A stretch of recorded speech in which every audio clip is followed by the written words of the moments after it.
Whispers of the forsaken cottage. On a moonless night in the heart of a forgotten forest, a man named Samuel found himself wandering through the dense underbrush. He was lost, his flashlight dimming and his fear growing with each step.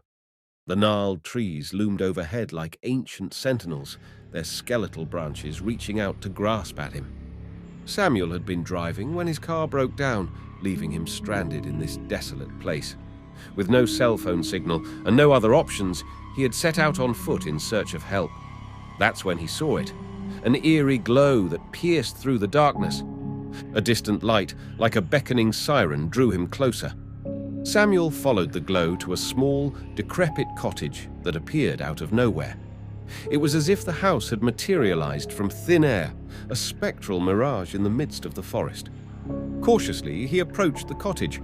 The door creaked open with a bone-chilling screech, as if inviting him inside. His flashlight flickered and died, plunging him into complete darkness. He had no choice but to enter the mysterious house. Inside, Samuel found himself in a dimly lit room. The air was heavy with the scent of decay, and cobwebs hung from the corners like tattered curtains. A single candle, its flame dancing with an otherworldly energy, cast eerie shadows on the peeling wallpaper. Suddenly, a voice echoed through the room, chilling him to the bone. "Welcome, Samuel," it whispered, as though it had been expecting him. With his heart pounding, Samuel tried to locate the source of the voice. He stumbled into a room off the main hallway, its door hanging ajar. There, he found a figure, cloaked in darkness, sitting in an ancient, ornate chair. "Who are you? What do you want?" Samuel stammered, his voice trembling with fear. The figure in the chair remained shrouded, but its voice continued, "I am the guardian of this house. And you, Samuel, have been chosen. You must make a choice that will determine your fate." Samuel's mind raced with fear and confusion. "What choice? What do you mean?" The figure pointed to a door at the end of the room. It was ajar, revealing a pale, ethereal light that flickered beyond. "Through that door is your escape, back to the outside world. However, there is another choice, one that leads to power and knowledge beyond your wildest dreams." Samuel's curiosity was piqued, despite the terror coursing through his veins. What power? What knowledge? The figure's voice seemed to beckon from the shadows, each word dripping with a seductive promise. "Imagine, Samuel, the forbidden knowledge that has been guarded within these walls for centuries. The power to defy mortality, to transcend the mundane world, to bend the very fabric of existence to your will. All of this can be yours, if only you dare to embrace the darkness that awaits you." As Samuel's thoughts swirled, he couldn't help but be enticed by the enigmatic possibilities presented before him. The allure of the unknown weighed heavily on his soul, a tantalizing whisper tempting him to cross the threshold into the supernatural.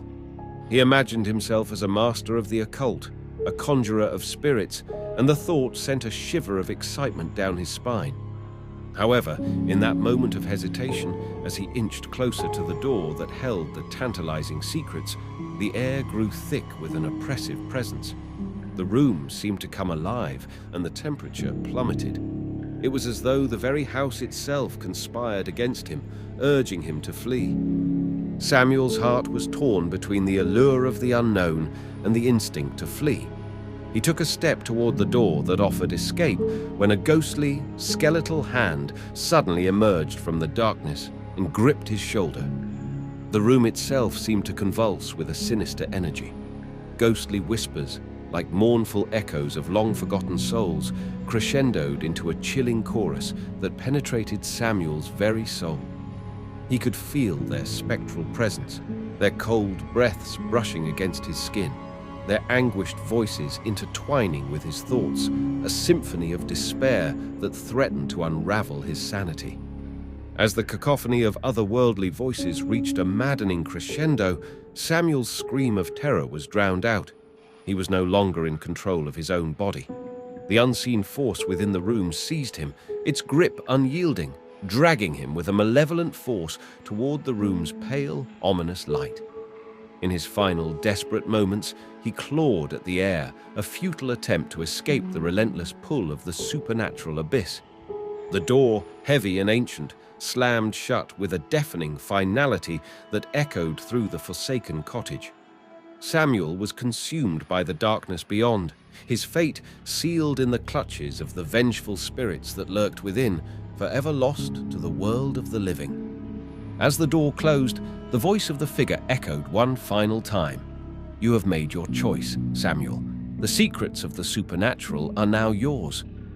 Hours passed, and the forest swallowed the forsaken cottage once more. The figure returned to its chair, ready to await the next unsuspecting traveler, for the price of its knowledge was eternal solitude. Meanwhile, in the room beyond, Samuel had become something far more terrifying. His body, now a vessel for dark forces, would haunt the forest for all eternity, luring lost souls into the house to make their own terrifying choices. The cycle continued, and the legend of the spectral cottage grew, a testament to the horrors that awaited those who wandered too far into the haunted woods.